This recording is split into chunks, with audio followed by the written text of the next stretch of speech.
बिस्मिल्लाहिर्रहमानिर्रहीम। अस्सलाम वालेकुम रहमतुल्लाहि व बरकातुहू। Welcome back to the channel. आज की वीडियो में हम शेयर करने जा रहे हैं आपके साथ कुछ रमज़ान की टिप्स और कुछ फूड प्रिजर्वेशन आइडियाज़, जिनको अगर आप फॉलो करते हैं, अभी से तैयारी करके रखते हैं, तो आप लोग का जो रमज़ान है उसमें जो हमारे ऊपर बहुत ज़्यादा वर्कलोड हो जाता है, वर्क प्रेशर हो जाता है, काम का बर्डन बहुत ज़्यादा हो जाता है, तो वो थोड़ा सा कम होगा और हमारे लिए रमज़ान में थोड़ी सी आसानी पैदा हो जाएगी। इसके साथ ही साथ शेयर करूंगी 10 ऐसी टिप्स जिनको अगर आप फॉलो करते हैं तो आप पूरा रमज़ान मोटिवेटेड रहेंगे, आपका इबादत में दिल लगा रहेगा। होता क्या, हम भी रमज़ान स्टार्ट होता है तो हम शुरू में तो हमारी पूरी इबादत हो रही होती है, सही अच्छी तरीके से इबादत में दिल लग रहा होता है, लेकिन कुछ ही देर बाद वो सब कुछ ख़त्म हो जाता है, हमारा इबादत में दिल लगना कम हो जाता है, हमारा कुरान पाक जो पहले बहुत अच्छा चल रहा होता है, कुछ दिन बाद उसमें कमी आती जाती है। तो अगर ऐसा ना हो, हम चाहते हैं हम पूरे रमज़ान मोटिवेटेड रहे, तो ये 10 स्टेप ऐसे हैं जो आपके लिए आई होप बहुत ज़्यादा हेल्पफुल होंगे। तो स्टार्ट करते हैं आज की वीडियो। सबसे पहले हम ये बात करें कि रमज़ान की प्लानिंग कैसे करनी है। हम ये करते हैं कि रमज़ान की प्लानिंग हमें क्यों करनी है, क्योंकि प्लानिंग कितनी इंपॉर्टेंट है ये समझना हमारे लिए बहुत ज़रूरी है। अगर हमें कोई भी काम हो, हमें कहीं जाना हो, तो हम क्या करते हैं, पहले से बहुत ज़्यादा प्लानिंग करते हैं। हमें क्या पहनना है, कैसे तैयार होना है, ये सारी चीज़ें हम पहले से प्री प्लान करते हैं। लेकिन जब रमज़ान की बारी आती है, रमज़ान आने वाले होते हैं, तो हमारी जो तैयारी होती है वो शॉपिंग होती है, घर की सफाई वगैरह होती है, यानी बस इस तरीके से तैयारी होती है। हमारी अपने दिल के लिए, अपने बॉडी के लिए, अपने दिमाग के लिए हम इन चीज़ों को प्रिपेयर नहीं करते। तो इन चीज़ों को प्रिपेयर करना बहुत ज़रूरी है।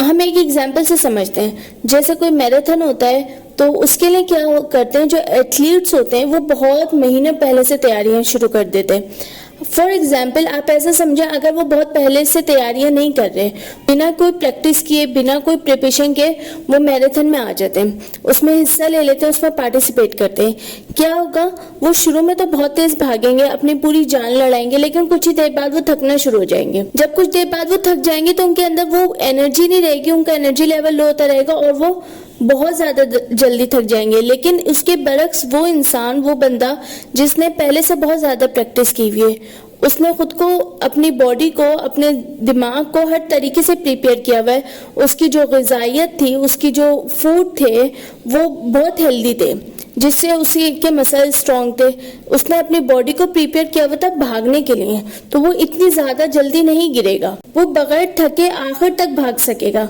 इसी तरह अगर हम रमज़ान की तैयारी पहले से करते हैं तो फिर हम बगैर थके रमज़ान के आखिर तक हम अच्छी तरीके से इबादत कर सकते हैं, मोटिवेटेड रह सकते हैं और बिना थके हम पूरा रमज़ान अच्छी तरीके से गुजार सकते हैं। तो स्टार्ट करते हैं वो 10 टिप्स। तो जो पहली टिप्स है वो है कज़ा रोज़ों का एहतिमाम।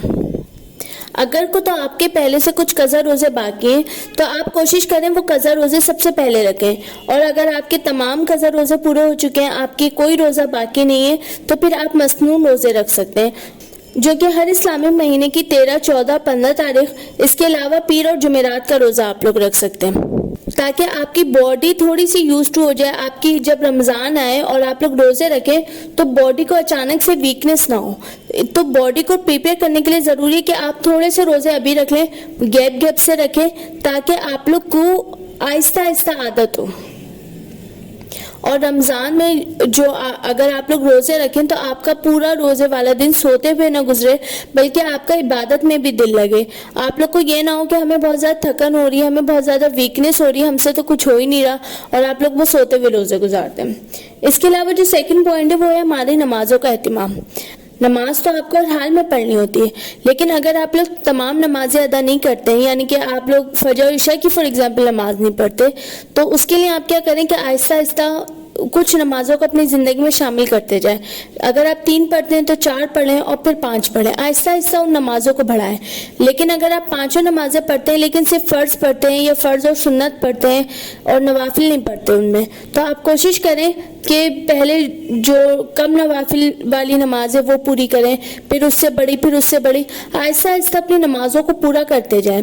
और अगर आप तमाम नमाजें पूरी पढ़ते हैं तो कोशिश करें कि नवाफिल नमाजों को अपनी ज़िंदगी में शामिल करें, जैसे कि तहज्जुद, चाश्त और इशराक। तो अगर हम अभी से नमाजों को अपनी ज़िंदगियों में शामिल करेंगे तो जब रमज़ान आएगा तो वो हमारी हमारी एक रूटीन सी बन चुकी होगी, तो हमें नमाज पढ़ने में बहुत ज़्यादा मुश्किल नहीं होगी, हम थकेंगे नहीं और हमारी अच्छी तरीके से वो नमाजें पूरे दिल से अदा होंगी।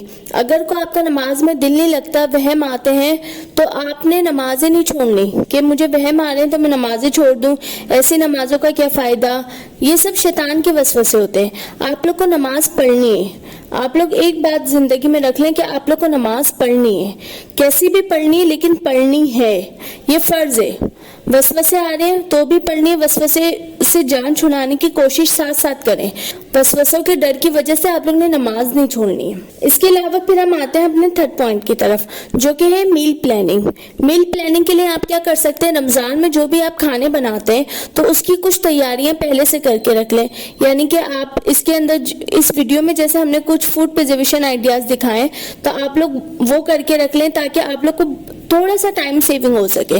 इसके अलावा आप सालन के लिए ग्रेवी तैयार करके रख सकते हैं, आप पेस्ट बना के रख सकते हैं, कुछ जो बहुत ज्यादा इसेंशियल्स होते हैं, ताकि आप लोग का रमजान में आप लोग के लिए इबादत के लिए आपके पास मैक्सिमम टाइम हो। अगर आप कुछ तैयारियां पहले से करके रख लेते हैं तो आप लोग के लिए इबादत के लिए मैक्सिमम टाइम होगा। नंबर 4 पॉइंट है हमारे पास कि आप लोग रमजान के लिए अपने लिए गोल्स बनाएं। गोल्स तैयार करें कि हमें इस रमजान करना क्या क्या है। कोई भी काम करना हो, अगर आपके पास लाइफ में आपके पास गोल है तो आप खुद ही बहुत ज्यादा मोटिवेटेड रहेंगे। अगर आप मोटिवेटेड रहना चाहते हैं पूरे महीने, तो पेपर में लिख के कहीं भी आप लोग पेस्ट कर दें, जहां पे आप लोग की नजरें दिन में बार बार गुजरे, ताकि वो आप लोग को रिमाइंड कराते रहें कि आप लोग को करना क्या क्या है। उससे आप लोग पूरा रमजान मोटिवेटेड रहेंगे और में बहुत ज्यादा टाइम नहीं लगेगा, लेकिन ये आप लोग का रमजान गुजारने के लिए बहुत अच्छा, बहुत ज्यादा मोटिवेटेड रहेगा। इसके बाद जो अगला स्टेप है हमारे पास, यानी कि स्टेप नंबर 5 है, वो है कुरान टाइम। हमारे नॉर्मल डेज के अंदर हमारा कुरान से ताल्लुक इतना ज्यादा मजबूत नहीं होता। अगर आप रोजाना कुरान पाक नहीं पढ़ते तो कोशिश करें रोजाना कुरान पाक पढ़ें, चाहे वो एक रुकू ही क्यों ना हो, लेकिन डेली बेसिस पे आप लोग कुरान पाक पढ़ें। और अगर आप डेली बेसिस पे कुरान पाक पढ़ते हैं, एक रुकू पढ़ते हैं, 2 रुकू पढ़ते हैं, तो कोशिश करें उसको रुबा पारे तक ले जाए। और अगर आप रुबा पारे से ज्यादा कुरान पाक पढ़ते हैं डेली बेसिस पे, तो कोशिश करें उतने ही हिस्से को 5 पार्ट्स में डिवाइड कर दें।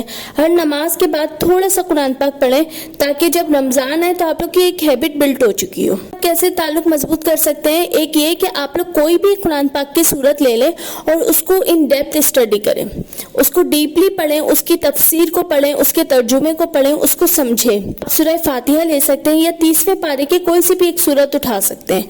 उससे आप लोग का कुरान पाक से जो ताल्लुक है वो ऑटोमेटिकली बहुत मजबूत, बहुत गहरा होता जाएगा। इसके बाद जो हमारे पास नेक्स्ट पॉइंट है वो है पॉइंट नंबर 6, यानी कि आपने क्या करना है कि खानों के टाइम का आप लोग रिस्केड्यूल कर लें।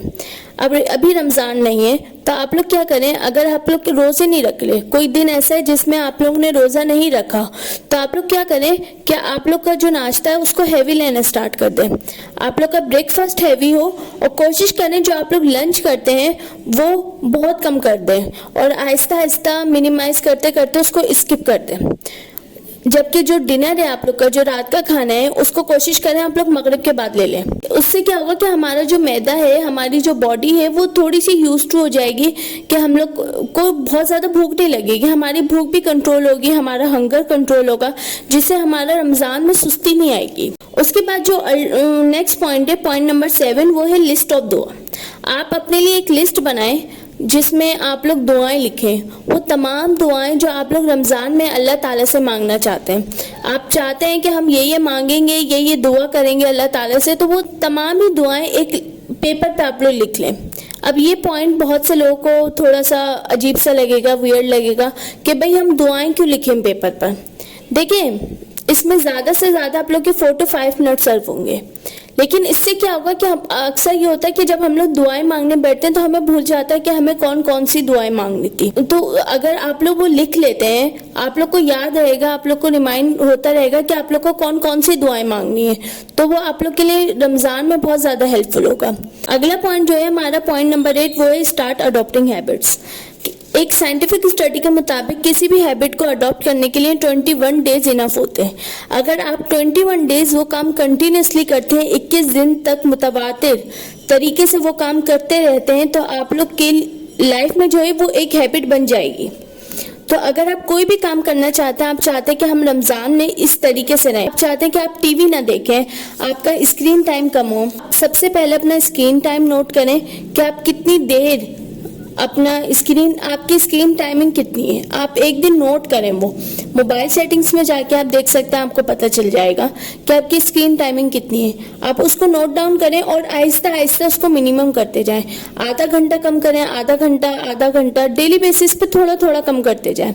और फिर वो जो टाइम है आप घड़ी में देखें कि आपने इतने टाइम तक आपने मोबाइल नहीं लिया, फिर उस टाइम को आप किसी भी प्रोडक्टिव पर्पस के लिए सर्व करें। आप कुछ भी ऐसा काम कर सकते हैं जो आपको बहुत अच्छा लगता हो, जिसको करने में आपको मजा आता हो, जो करके आप बोर ना हो बिल्कुल भी, तो आप उस टाइम को उस तरीके से वहां पे सर्व करें। फिर इसके बाद जो हमारा अगला पॉइंट है, पॉइंट नंबर 10, वो है लेस स्लीपिंग टाइम। आपका जितना भी सोने का टाइम है आप उसको कम कर दें, आप उसको आहिस्ता आहिस्ता कम करें। फॉर एग्जाम्पल, अगर आप 7 घंटे सोते हैं तो आप कोशिश करें कि आप पहले आधा घंटा कम करें, फिर आधा घंटा, और उसको करते करते 5 घंटों तक ले जाए। मैक्सिमम आप 5 घंटे रखें। 5 घंटे एक नॉर्मल इंसान के लिए काफी होते हैं सोने के लिए। अगर आप अपनी बॉडी को अभी से 5 घंटे सोने की आदत डालेंगे तो जब रमजान आएगा तो फिर आप 5 घंटे सोएंगे भी और आपको थकन भी नहीं होगी। ऐसा नहीं होगा कि अगर आप 5 घंटे सो रहे हैं तो आप लोग को रमजान में थकन शुरू हो जाएगी या आप लोग को सुस्ती पैदा होगी, ऐसा नहीं होगा। हाँ, अगर आप ये डायरेक्टली रमजान में करते हैं कि आप 8-9 घंटे की आपकी नींद है और आप डायरेक्ट 5 घंटे लेना शुरू कर दें, फिर सुस्ती होगी। लेकिन आपकी अगर 8-9 घंटे की नींद है, आप उसको आहिस्ता आहिस्ता कम करते हैं। इसके बाद जो हमारा नेक्स्ट पॉइंट है, पॉइंट नंबर 10, वो है हमारी कैफीन की एडिक्शन। अगर आप डेली बेसिस पे चाय या कॉफी कंज्यूम करते हैं, आप लोग उसकी टाइमिंग चेंज कर सकते हैं। आप लोग अभी से उसका कोई ऑल्टरनेटिव लेना स्टार्ट कर दें।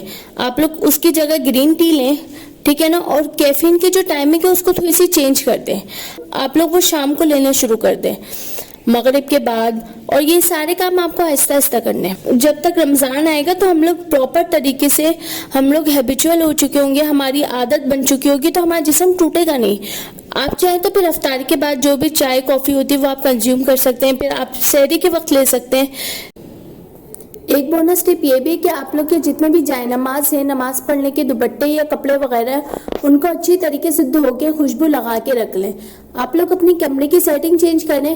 ये मैटर नहीं करता कि आप लोग की कमरा बड़ा है या छोटा है, आप लोग उसकी सेटिंग चेंज, एक कॉर्नर बनाएं और उसको अपनी इबादत के लिए मुख्तस कर दें। अपनी सारी इबादत आप उसी जगह पर करें। उससे क्या होगा कि क़यामत के दिन वो जगह आपके हक में गवाही देगी। अब बात करते हैं अपनी वेजिटेबल्स की। हमने अभी तक जितनी भी वेजिटेबल्स स्टोर किए हैं उसके लिए आपको एक बात का खास ख्याल रखना है, वो ये कि आपकी तमाम वेजिटेबल्स और जितने भी आप लोग air tight container, shopper bags, जो भी चीजें यूज करें वो कम्प्लीटली ड्राई होनी चाहिए ताकि उनकी शेल्फ लाइफ इंक्रीज हो और वो ज्यादा देर तक हमारी चल सके, वो बिल्कुल भी खराब ना हो। दूसरी बात ये, जो हमने टमाटर को मोम लगा के सेव किया है वो आप लोग 5 से 6 महीने तक इजीली इस तरीके से टमाटर में यूज कर सकते हैं। बहुत ज्यादा टमाटर बिल्कुल भी खराब नहीं होंगे। वेजिटेबल्स को स्टोर करने का एक बहुत बड़ा फायदा ये भी है कि मुनासिब बजट के अंदर अपना रमजान गुजार सकते हैं।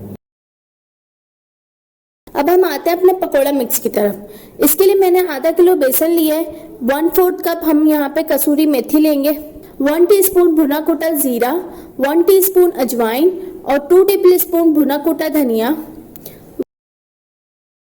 1/2 टीस्पून हमने हल्दी लिए, 2 टेबलस्पून नमक लिया है, 3 टेबलस्पून हमने कुटी लाल मिर्च लिए और 1 टीस्पून हमने बेकिंग सोडा लिया है। इसके अलावा 3 टेबलस्पून हमने पकोड़ा मिक्स लिया है जो कि होममेड है, आप चाहे तो इसकी रेसिपी शेयर कर देंगे। इसके बाद इन तमाम चीज़ों को अच्छी तरीके से मिक्स करके हम लोग किसी भी एयरटाइट कंटेनर के अंदर स्टोर कर देंगे। फिर से ख्याल रखना है कि एयरटाइट कंटेनर बिल्कुल ड्राई होना चाहिए, उसमें ज़रा सी भी नमी नहीं होनी चाहिए। अगर आप लोग को वीडियो अच्छी लगी हो तो लाइक ज़रूर कीजिएगा, शेयर कीजिएगा और चैनल को सब्सक्राइब कीजिएगा। वीडियो बहुत ज़्यादा मेहनत से बनती है, तो ये अगर आप लोग इसको लाइक करते हैं, शेयर करते हैं या चैनल को सब्सक्राइब करते हैं तो हमें भी मोटिवेशन मिलती है। तो आज की वीडियो के लिए इतना ही, मिलते हैं नेक्स्ट वीडियो में। टिल देन अल्लाह हाफिज।